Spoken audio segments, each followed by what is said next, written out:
बिस्मिल्लाहिर्रहमानिर्रहीम। हमारे प्यारे मुल्क पाकिस्तान के सियासतदानों की याददाश्त बड़ी कमज़ोर है। हालांकि ये उम्दा और कवी खुराक लेते हैं, फिर भी सब कुछ भूल जाते हैं। बिल्कुल छोटे मासूम बच्चे बन जाते हैं और आम आवाम से इस माँ बनने की उम्मीद रखते हैं जो औलाद की सब नाफरमानियों के बावजूद इनसे मोहब्बत करती है, जो सब गुस्ताखियों को भूलकर अपनी आगोश में भर लेती है। वैसे तो पाकिस्तान में सियासतदान रोज़ाना की बुनियाद पर आवाम की तफरीह के लिए कुछ न कुछ करते रहते हैं, मगर हमेशा की तरह उम्मत मुस्लिमा के नाम नहाद लीडर इमरान खान इसमें बाजी ले जाते हैं। आजकल मुल्क के तूल व अर्ज़ में इमरान खान के इस बयान की गूंज है कि वो मुज़ाकरात करना चाहते हैं। मैंने जब ये बात सुनी तो सोचने पर मजबूर हो गई कि इमरान खान साबिका वज़ीर आज़म पाकिस्तान किस से और किस बात पर मुज़ाकरात करना चाहते हैं। पहले तो मुज़ाकरात का एजेंडे का तयन हो जाए। अपने दौरे हुकूमत के तमाम बोगस और नुकसानदेह फ़ैसलों पर मुज़ाकरात होंगे या 9 मई को जलाओ घिराओ शहदा और पाक फ़ौज की तौहीन, वर्दी की तज़लील, फ़ौज के आला अफसरान की सोशल मीडिया सेल के ज़रिए ट्रोलिंग पे मुज़ाकरात होंगे। और सबसे अहम बात यह कि मुज़ाकरात किससे किए जाएंगे?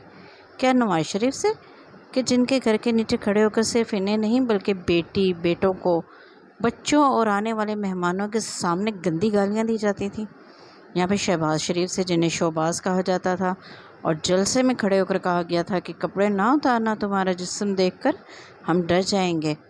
मरीम नवाज शरीफ से, जिसे कहा गया था कि मेरा जिक्र ना किया करो कहीं तुम्हारा खामन नाराज़ ना हो जाए। और हमज़ा शहबाज से, कि जिसके नाम रखकर तज़लील की जाती थी। यहाँ फिर मौलाना फजलुर रहमान से मुज़ाकरात होंगे, जिन्हें जलसों में डीज़ल कहा जाता था। या आसिफ अली ज़रदारी और बिलावल भुट्टो ज़रदारी से मुज़ाकरात होंगे, जिन्हें बेनज़ीर भुट्टो का कातिल और सबसे बड़ी बीमारी कहा गया। और बिलावल भुट्टो ज़रदारी की तो मर्दानगी पर जलसे में सवाल उठाए गए। महमूद ख़ान अचकज़ई, जिसकी धरने में दुपट्टा ओढ़कर नकल उतारी गई, क्या मुज़ाकरात इनसे होंगे? MQM से मुज़ाकरात होंगे, कि जिसके गवर्नर कामरान टिसौरी को कहा गया कि शक्ल से गुंडा लगता है। या वो चौधरी बरादरान मुज़ाकरात करेंगे जो बनी गाला में RTS बिठाकर जीते गए इलेक्शन की मुबारकबाद देंगे और चंद लम्हों बाद वापस चले गए, जिन्हें पंजाब के सबसे बड़े डाकू कहा जाता था। या फिर जमात इस्लामी मुज़ाकरात का बोझ उठाएगी, जिसे मुनाफिक, चंदा लेने वाली जमात कहा जाता था। सियासतदानों में से तो कोई भी इमरान खान से मुज़ाकरात करने के काबिल ही नहीं है। इस्टेब्लिशमेंट का सबसे मजबूत अदारा तो फ़ौज का है। क्या इमरान खान इस फ़ौज से मुज़ाकरात चाहते हैं जिसे वो न्यूट्रल होने की इस्तदा कर रहे हैं? मगर जलसों में किसने न्यूट्रल को जानवर बोला था? किसने आला ओहदे पर बराजमान शख्स को मीर सादिक और मीर जाफ़र बोला? किसको गद्दार कहा और कौन डर्टी हैरी था? क्या मुज़ाकरात इस पाक फ़ौज के चीफ से होंगे, जिनके मुल्क से बाहर जाने पर 9 मई की बगावत करवाकर पूरे मुल्क में जलाओ घिराव किया गया, पत्थर बरसाए गए, गालियाँ निकाली गईं, वर्दी की तज़हीक की गई और वीडियो बनाकर इनको पूरी दुनिया में शेयर करके पाकिस्तान की तौहीन की गई? या फिर अदलिया के ज़रिए मुज़ाकरात होंगे, जो अगर मनपसंद फैसले ना दें तो तस्वीरों पर जूते खाएं, इनके बच्चों को धमकियां दी जाएं और सोशल मीडिया सेल पर इनकी ट्रोलिंग की जाए?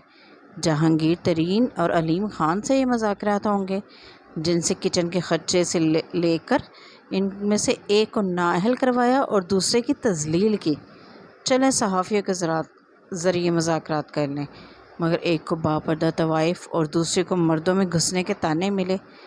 मर्द सहाफ़ियों को लिफाफा कहा गया, जियो के मालिकान को गद्दार कहकर बाइकआउट किया गया, पाबंदियां लगाई गई। इमरान खान इस अवाम के सामने अपना मुकदमा भी नहीं रख पाएंगे, जिन्हें वो गधा करार दे चुके हैं। जिस शाह महमूद कुरैशी के ज़रिए तहरीक इंसाफ मुज़ाकरात करना चाहती है, आम आवाम को इनकी 9 मई की वो वीडियो याद है, जिसमें वो आवाम को बाहर निकलने पर उकसा रहे थे। अब शाह महमूद कुरैशी ये भी बता दें कि वो किससे मुज़ाकरात करना चाहेंगे। बैनुल-अक़वामी सतह पर पाकिस्तान के बहुत से ऐसे दोस्त ममालिक हैं जो पाकिस्तानी हुक्मरानों के दोस्त हैं और पाकिस्तान की सियासत में दिलचस्पी रखते हुए अपनी राय का इजहार करते हैं, और इनकी राय को पाकिस्तान में अहमियत भी दी जाती है। आपने अमेरिका को कह दिया एब्सोल्युटली नॉट, हम कोई ग़ुलाम हैं? بلکہ اپنی حکومت ختم ہونے کا الزام بھی امریکہ پر لگا دیا۔ سعودی عرب کے حکمران کا تحفہ بیچ کر اپنا منہ کالا کروایا، پھر ان سے عزت افزائی کروا کر آئے۔ چین نے آپ کے دور میں سی پیک بند کر دیا، ترکیہ جا کر سعودیہ کی شکایتیں لگانا شروع کر دیں، ایران اور افغانستان کے دہشت گردوں کو اپنے ملک میں بسا دیا۔ ہاں، انڈیا آپ سے ضرور خوش ہے، پر آپ کے مذاکرات وہ بھی نہیں کروا سکتا، یعنی آپ کسی دوست ملک کے ذریعے بھی مذاکرات نہیں کر سکتے۔ حقیقت تو یہ ہے کہ عمران خان پاکستان کی سیاست میں اب آپ کا کوئی کردار نہیں رہا، آپ کی عزت نہیں رہی، کیونکہ آپ سیاستدان نہیں ہیں بلکہ سازشی تھے۔ اس لیے آپ نے خود پر مذاکرات کے دروازے اپنے ہاتھوں سے بند کر دیے۔ عمران خان آپ نے اپنے لیے کوئی راستہ نہیں چھوڑا اور ساری کشتیاں اپنے ہاتھوں سے جلائی ہیں۔ میرا مخلصانہ مشورہ ہے کہ خود کو حالات پر چھوڑ کر اللہ تعالیٰ کے حضور اپنی کوتاہیوں اور گناہوں کی معافی مانگے، کیونکہ اب یہ معاملہ اللہ تعالیٰ ہی سدھار سکتے ہیں۔ آپ نے بخوشی اور رضا گیلی زمین پر پاؤں رکھے ہیں، اب ذرا ٹھہر جائیں، اس گیلی زمین کو خود کے لیے دلدل نہ بنائیں اور اپنی بچی کچی عزت سنبھال کر خاموشی اختیار کر لیں، خاموشی کو اپنا ہتھیار بنا لیں۔ یقیناً اللہ تعالیٰ آپ کے لیے کوئی راستہ نکال دیں گے۔